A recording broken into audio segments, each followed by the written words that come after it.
From our friends at that Park Place, Disney to destroy the Muppets for Monsters Inc. Josh Tomorrow will bulldoze Jim Henson's legacy with the destruction of MuppetVision 3D. The worst case scenario has become reality. Disney announced today that it will destroy the classic Muppets and MuppetVision 3D in Disney's Hollywood studios to make way for the new Muppets Inc. Monsters Inc. land and attraction. The company also announced that the modern Muppets, led by the horrific Matt Vogel as Kermit the Frog, will replace Aerosmith and Rock and Roller Coaster. The announcement dropped this morning on the Disney Parks blog, with company writers doing their best to pretend that this is somehow a good thing. Building off the exciting announcements from last summer's D23, the Ultimate Disney Fan Event, the new land will include the coaster we've all dreamed of, a suspended ride recreating the door vault scene during Disney and plus Disney and dining. I can't read. Plus dining and shopping and the whole new theater show. The Muppet.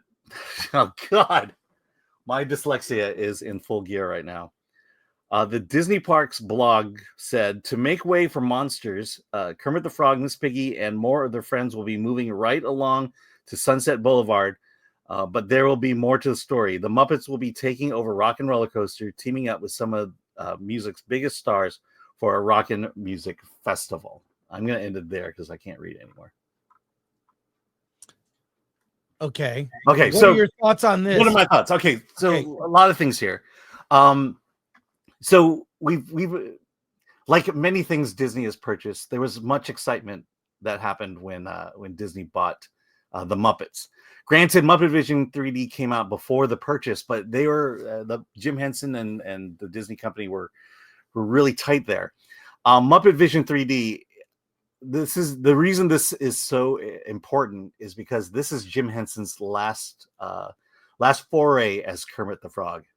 So if you wanted to see Jim Henson's voice for the very last time, this was it. This is just a 3D show, a lot of fun, a lot of nostalgia to it, and Disney, as Disney does, decides that nostalgia, sentimentality is no longer needed, and they are bulldozing this movie. It used to be at California Adventure. They turned that into kind of a sing-along show. Last time I was there was for Frozen. So they got rid of it at California Adventure, and now they're finally getting rid of Jim's last project with MuppetVision 3D. Like, just for nostalgia, my first trip to Walt Disney World, this was the ride I wanted to go on. This is the show I wanted to see. And I'll show you how great Disney handled the Muppet. After the show, I bought this. This is Fozzie Bear. This is a plush of Fozzie Bear. Look how big it is. It's larger than my head. You're a big guy. Like, you're over 6 foot, right, Alan? Yes. Look how big this is. I think I paid $35 for this. Look how well crafted that is. Disney doesn't make this stuff anymore. That would be over $100 now. Yeah, I bet you. Yeah, I bet you I could sell at this least and get a lot of money. over 100. Yeah, and so yeah, I am saddened that this is happening, because this is it. And again, Jim Henson's last movie. It is kind of sad, to be fair. It's very sad. So I don't know, man. I just feel like Disney is the worst shepherd of IP. Mm-hmm. They don't understand the fans of the Muppets, the fans of Star Wars, the fans of, well, I think Marvel has done a better job. They're course correcting, but they don't get their fans. Yeah. I mean, it's sad because, when these news items came out, when Disney bought the Muppets, when Disney bought Marvel, when Disney bought Star Wars, everyone was excited about it. Everyone thought, yes, finally a company is going to carry on its legacy. Yeah. And instead they destroyed the legacy. I was excited about Star Wars being acquired. Yeah. They've done nothing of note. Okay, one movie of note with the Muppets, and that was Disney's The Muppets. That's to me the only good thing they've done so far with them. it's sad that my childhood, I mean, literally my childhood was the Muppets, Star Wars, Marvel, and Disney. And Disney has ruined all four. Yeah. Yeah, and Star Wars was the big one for me. I mean, it comes up a lot on the show because I think it's such an easy home run. Yeah. Like a Star Wars movie that would appeal to men, right? The key demographic for Star Wars, the fans are men, okay? And women can also be fans of it. Women like male energy, right? They just do. And men like female energy, and that's why Well, let's put it it this way. means a lot. The marketing for Wicked did nothing to attract men. That's okay. That's what I'm saying. It's perfectly fine. The market is big enough, to where you could just market to a certain group and know you're going to make a lot of money, and that there will come along others who will catch on to that excitement and energy. But the idea that everything has to be marketed to everybody, worse, we've marketed to men long enough. Yes, let me throw something else out. Maybe a good discussion point for Versus on Monday. Hollywood has abandoned men in the same way that the Democratic Party abandoned men and maleness. They just forgot that market, and maybe there were too many women in key positions where they know how to market to themselves. They don't know how to market to men. They just don't. I talked about this on Drinker Show yesterday, that in order to sell something, you have to love it. You have to understand it. And the shepherds currently of Star Wars do not understand it. It's a male brand, period.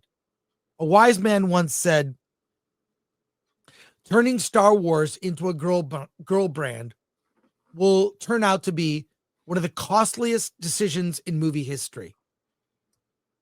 Yeah, that person got vilified for that statement. And that person was vilified for that statement. That person lost friends because of that statement. That person lost friends because of saying that on Twitter. That person, they tried to cancel that person, and that person was me. And I said it in a very unemotional, like, look, it's just understanding. Barbie is a girl brand, and good on Barbie. The women who saw Barbie, who celebrated Barbie, love it, love it. It was an event. We'll talk about Wicked later because this relates. But I feel if you targeted and made a Star Wars movie for men and mostly made it by men, you could have a huge hit on your hands. But really, Hollywood has abandoned men. Yeah. Let me point something out about Barbie. How much more money would Mattel make if they marketed Barbie to men? Not much, because men don't like Barbie. Gay men like Barbie, which is fair. Yeah, but Disney is spending millions upon millions, hundreds of millions of dollars marketing to women with Star Wars, and they're not coming out. Sure, there are women who like Star Wars and it appeals to them, but there's not enough to justify the marketing cost for it. Correct. And so what I'm saying is Hollywood has abandoned men. And as much as we could talk Gladiator 2, I don't think that we'll see how it does. We'll talk Monday. We'll talk Monday. That wasn't the manly film you were looking for? Well, manly film with a lot of shirtless, half-naked guys covered in baby oil. Not a gay film, but it's for men. But whatever. Yeah. Wrestling is it's for that men. assumption. But women like wrestling. Women like wrestling. Yeah, especially now. Because women are not just eye candy, and they actually have stories and they look good. I forgot my point. Keep going.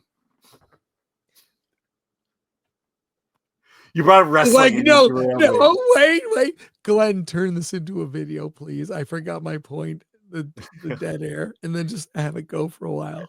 You brought up wrestling. I just threw me out. I love wrestling. I love so it's fun. I go to Lucha Vavoom, every 3-4 months when it comes out.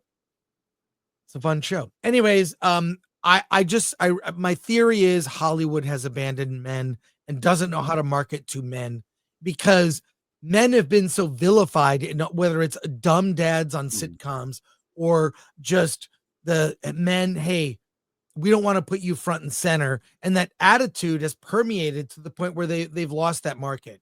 Well, sure. That's the excuse they give. Well, for hundreds of years, it's always been about men. So now it's time to market to women.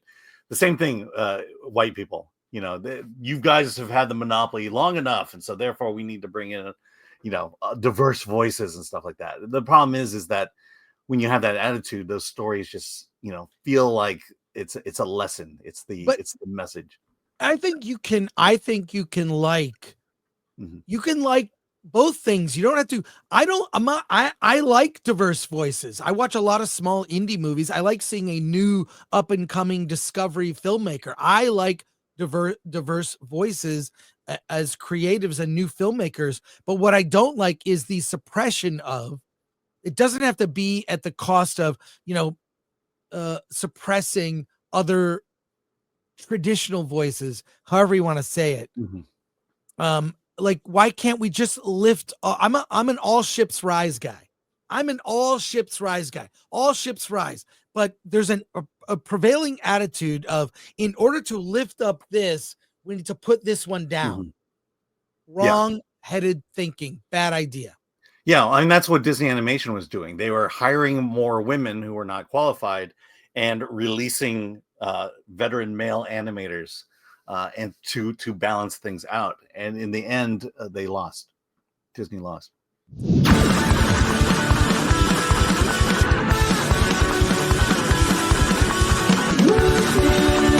Muppets.